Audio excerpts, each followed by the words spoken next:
pues aquí estamos con Alfredo, ya después uno quiere contactar contigo, pues... Perfecto, sí. Bueno, nosotros estamos en Guecho, frente a las piscinas de Zadura, somos ICAR.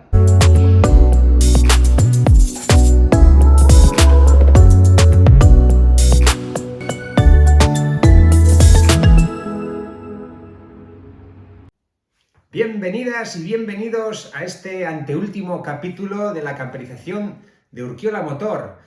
Un proceso que ha sido muy largo, pero que, bueno, con este capítulo número 22, que será la homologación, haremos una explicación de lo que es este proceso un tanto engorroso en muchos casos, pero que gracias a la ayuda de un técnico o un profesional de la materia, pues se puede hacer mucho más fácilmente.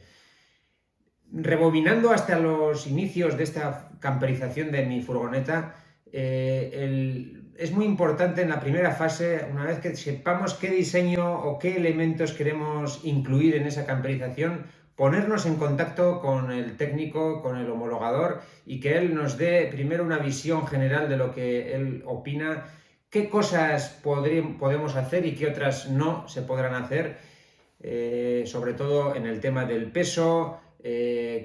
Las instalaciones que tengan tienen que tener el código europeo, el certificado europeo, y bueno, pues ya nos podemos poner manos a la obra para hacer esa camperización. Durante el proceso haremos fotos de los elementos, los papeles o las especificaciones de cada elemento electrónico, claraboyas, las baterías, bueno, todo lo que vayamos incluyendo. Haremos una foto de dónde va a ir ubicado, haremos un escaneo de esos papeles o los certificados para luego incluirlos en el proyecto técnico, que será el trabajo del homologador. Y bueno, una vez ya finalizado la camperización, tendremos que tener el certificado técnico del taller, que es importante, un taller de confianza que nos firme cómo la camperización está finalizada y correctamente. Pues ya nos faltará la fase de mandar toda la información a la ITV, y ellos nos darán una cita donde ya haremos y pasará la inspección técnica, para ya por fin tener la ficha técnica nueva de la furgoneta, que en mi caso ya la he logrado.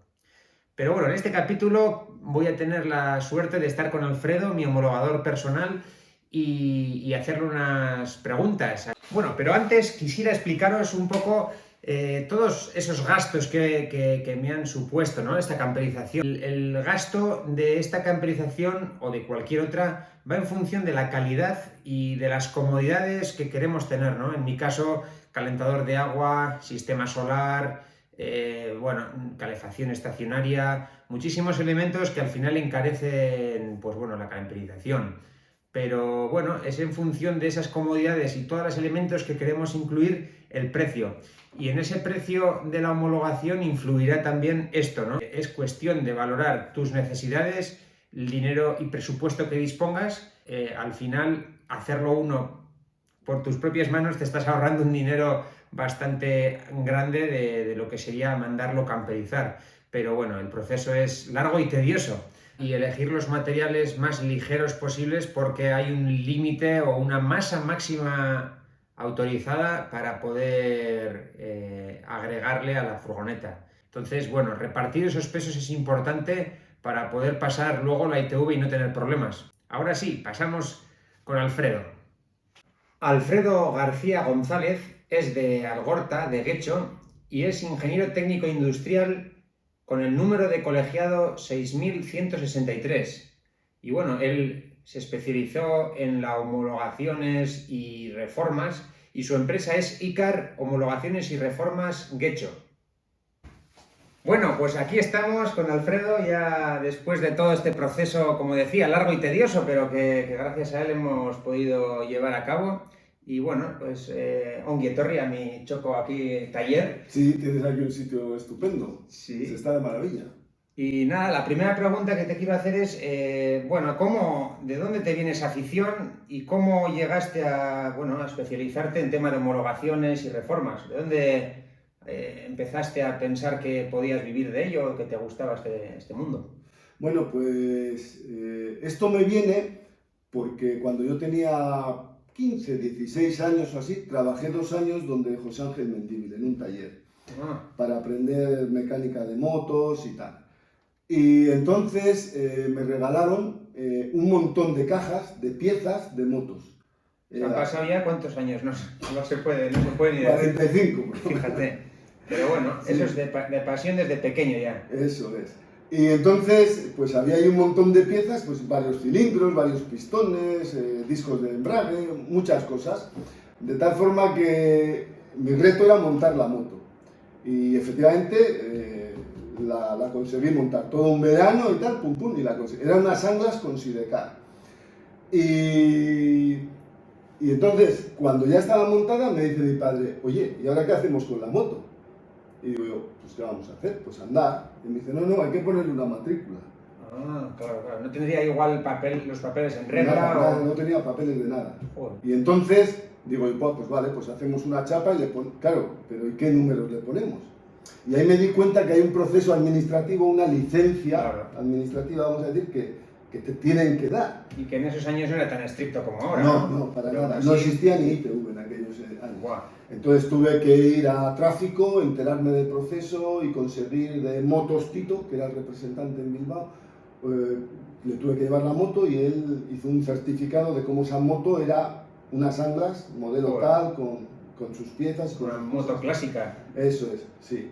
Y entonces, muchos años después, pues hubo un momento en mi carrera profesional que decidí un poco cambiar de aires y de profesión. Sí, sí. Dentro de lo que habías estudiado, había Eso tanto es. abanico que viste que igual por esa rama, ¿no? Eso es. Y dije, pues yo podía ayudar a esa gente. Y intenté ver cómo estaba este huequito tan pequeño, porque es como un agujero negro, es una parte muy pequeñita. Y bueno, ahí también con la ITV de Arrigurriaga, con Juan Carlos, el director, pues que me ayudó un poquito a orientarme y a decirme un poquito lo que se podía hacer y tal. Pues fui entrando Sí, sí. y ahora pues ya tengo desde el 2015 más o menos, o así llevo, un poco antes, ¿vale? 2013, Bueno. fui haciendo una transición suave, suave. Pero bueno, hasta pasar. veo que es algo que te gusta, que al final, como cualquier cosa, cuando lo haces con pasión te sale mejor, ¿no? Eso es. Y bueno, al final, eso, son unos años que ya vas cogiendo destreza y en mi caso ha sido una camperización de una furgoneta, pero bueno, yo por ejemplo pienso cuántas cosas se pueden homologar, ¿no? En ese sentido, dentro de la automoción. Y aparte de una camperización de una furgoneta, ¿qué se puede, o qué suele ser normal Pues mira, homologar? es muy habitual las camperizaciones de furgonetas. Es muy habitual también las homologaciones en los todoterrenos, los 4x4. Pues Claro. ponerles winches, Sí. ponerles snorkel, ponerles Que ruedas se más meten por el grandes. monte, campo a través y... Correcto, correcto. Luego, en las motos hay una tendencia que se llama Cafe Racer, Ah, joder, preciosa. que Sí, son sí, muy sí, sí. bonitas y la gente Yo también lo tengo en pues, mente, pone- A sí. veces lo he pensado, Pero bueno, también se encarece, Porque Sí. las motos estas son cotizadas. Sí, Pero bueno, haciéndola uno con sus propias manos eso es. te puede quedar algo bonito, pero claro, necesitas Sí, homologar. es bonito y muy particular. Cada uno se lo hace muy a su gusto y no hay dos motos iguales. Entonces, Claro. ahí también hay un campo. Y luego, vehículos industriales, pues sobre todo camiones, tractoras, o sea, Cabezas tractoras. cabezas tractoras y también las plataformas. También es muy habitual en No, es que hacer reformas en esos vehículos. es al final importante, ¿no? A mí me pasó con otro coche que yo tenía, un Mini Cooper que tengo, vamos. Y los focos delanteros también me dijeron que quitasen porque no estaban homologados. Claro. Y bueno, los quité, tenía 4, Sí. eran de antinieblas de estos y 2 de ellos de largo alcance no me dejaron. Eso es, correcto. Pero bueno, Pero eso se puede homologar, así que si quieres. tendremos que hablarlo. Y nada, luego pues sí que es cierto que, bueno, yo en mi caso, en la camperización, al principio estaba un poco perdido. ¿Y cuáles son para ti las, no sé, 3 o 4 cosas que hay que tener en cuenta por lo menos antes de empezar a meterle mano a una camperización? Sí, mira, antes de meterle mano, como dices tú, es fundamental el tema de los pesos. hay que ver qué pesos máximos tiene el vehículo, claro, y entonces ver el margen que tenemos para no llegar a ese, o no sobrepasar ese peso máximo.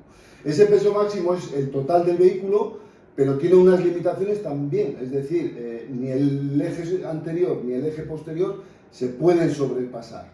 Sí, yo recuerdo que en mi caso eran 3.000 kilos, pero claro, 3.000 kilos en el eje delantero había un máximo y en el eje trasero un máximo. Si sumas los dos máximos, superan los 3.000 kilos. Sí, sí, porque entonces, eso... hay que jugar sin que supere. Eso es, gracias a Dios, porque si no sería imposible buscar el centro de gravedad para que no sobrepasase ni uno ni otro, ¿no?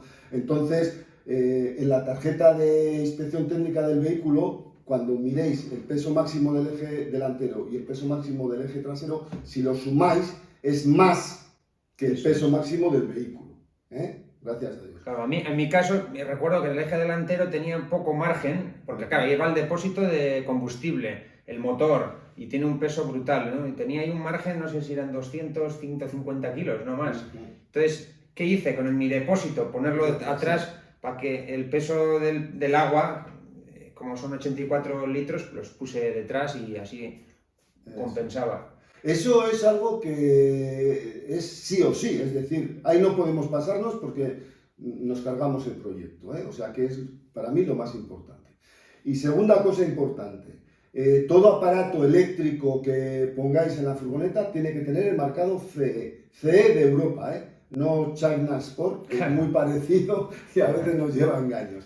Entonces, yo os aconsejo, siempre que podáis y dentro del presupuesto, que el material que elijáis, pues bomba, inversor, placas solares, etcétera, todo tenga su marcado CE. Sí, que al final es imposible también homologar. Te va a salir, por supuesto, algo más caro, ¿no? Pero también vas a tener una calidad más certificada, que no se te rompa un día, igual se incendia, ¿no?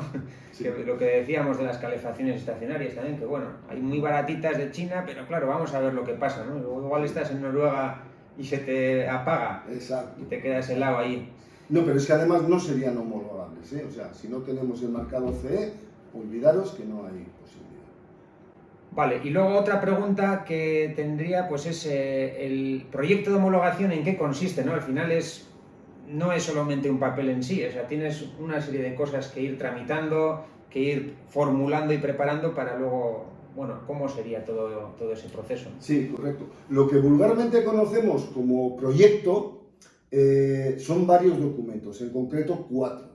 El primer documento es el proyecto en sí, que es donde se define lo que se va a poner y hay que ponerle las evidencias fotográficas de lo que ya tienes puesto, ¿eh? Ahí, pues de cada aparato hay que poner su marca, modelo, referencia y el marcado CE si es que lo lleva, ¿eh? Luego también tiene una parte de, hay que hacer unos cálculos de reparto de masas, ¿eh? Hay que hacer unos cálculos de las fijaciones, por ejemplo, de los depósitos, etc. Claro, que esté bien amarrado y que se demuestre que está fijo, ¿no? Que esté... Claro. ¿Cómo? Con las fotos o también los materiales que se han usado, ¿no? Que sean, eso es. Claro, acordes a la masa que estás sujetando, ¿no? Como pueden ser los depósitos y demás. Correcto. Entonces, esa es la parte del proyecto. Pero hay más. Hay un certificado de taller, es decir, un taller que esté en funcionamiento, que tenga su placa de taller, CIF y demás, CIF y tal, pues nos tiene que hacer un certificado como que él lo ha instalado, porque estamos hablando de que es una camperización que la hacemos nosotros artesanalmente, ¿vale? Entonces, normalmente el taller, pues le llevarás el vehículo, lo revisará, mirará que todo es correcto, pero necesitamos que en ese certificado de taller él nos ponga su firma y su sello. Y el sello. Normalmente el certificado de taller lo redacto yo, y se lleva al taller para que ponga sus datos o lo firme y lo selle. Sí. Vale. Sí, un taller de confianza. En mi caso fue aquí en Galdácano GNG y bueno, súper bien, ¿no? Porque al final pues es un trámite importante, ¿no? Que al final para poder llevar a cabo todo. Correcto. Y luego existe una certificación de final de obra, es decir, que yo tengo que revisar que todo lo que se ha puesto en la furgoneta sea correcto a lo que hemos descrito en el proyecto. Ya tenemos 3. Y lo último, el más complejo de conseguir, es el informe de conformidad del fabricante o del laboratorio. El fabricante nunca os lo va a dar. Entonces siempre tenemos que ir a un laboratorio, a un servicio técnico que se llama, que normalmente son IDIADA, INSIA, INTA, y de ahí algunos otros privados como AEV, CIMALAB. Entonces, con esos 4 documentos, proyecto, certificado de taller, dirección final de obra e informe de conformidad, con esos 4 se presentan en la ITV. Sí. Ese primer día, cuando vas a presentarlo, no tienes que llevar el vehículo, simplemente abres el expediente. Ellos se quedan con toda la documentación y la pasan para que la revise el ingeniero. Sí, yo recuerdo que lo llevé y al de poco me llaman y digo, ya por fin tengo. Y no, que faltaba una coma. O sea, fijaros cómo es de estricto, ¿no? Faltaba una coma. Una barra en la contraseña de homologación. Y venga, pues otras 2 semanas esperando, ¿no? Y bueno, luego pues esperar a que te hagan la ficha, ¿no? Eso es, sí. En este caso, por ejemplo, que es toda una parrafada bastante grande de todas las modificaciones que se han hecho, pues lógicamente a ellos, el técnico que está allí lo pasa el inspector, pues y lo pasa, y ya son las administrativas las que lo ponen en la hoja y te llaman al de 2 días o 3 para que vayas a recogerlo y ya tiene. Dentro de la homologación, claro está, el precio que te puedes gastar en la furgoneta, en camperizarla en sí, y también todos los elementos que vas a incluir, te influirán en el precio de esa homologación también, porque según qué tipo de instalaciones hagas, ¿no? Cuéntanos un poco cómo es eso. Sí, bueno, el precio básicamente pues anda en una horquilla más o menos entre los 450 a los 650, más o menos está en eso, dependiendo pues del número de elementos que hagas, las modificaciones, etcétera, etcétera. Sí, porque como decía, ¿no? Yo por ejemplo, instalación de gas, pues no tenía pensado hacer. Yo con un hornillo de cartuchos me conformo y cocino fenomenal. Instalación de 220, tengo un inversor. Entonces, bueno, no tengo enchufe exterior tampoco. Pero voy completamente cubierto. Es muy importante lo que dice Igor. Si tenéis pensado poner una instalación de gas fija, o si tenéis que queréis conectaros en un camping a una toma de 220, entonces tenéis que tener el boletín del instalador de gas y el boletín del instalador eléctrico, para poder homologar esas 2 reformas. Pues bueno, es que ricasco por todas estas explicaciones y bueno, yo tengo pensado aparte del Mini, tengo un 2 caballos también que quiero poner unos cinturones porque los que trae son de pena y siempre pienso con un cinturón un poquito más para asegurarme un poco más, ¿no? Así que nada, dinos un poco también tus datos y pues si alguno quiere contactar contigo, pues... Perfecto, sí. Bueno, nosotros estamos en Guecho, frente a las piscinas de Zadura, somos ICAR y el teléfono es 629 18 86 95, el mail garcia@icar-guecho.com y también tenemos una página web, eso es, icarguecho.com. Y muchas gracias, Igor. Muy bien, es que ricasco. Suri. Y hasta el próximo proyecto. Pues nada, encantado, ya sabes que estamos ahí para ayudarte en lo que necesites. Muy bien. Hasta el Van Tour, que es el siguiente vídeo.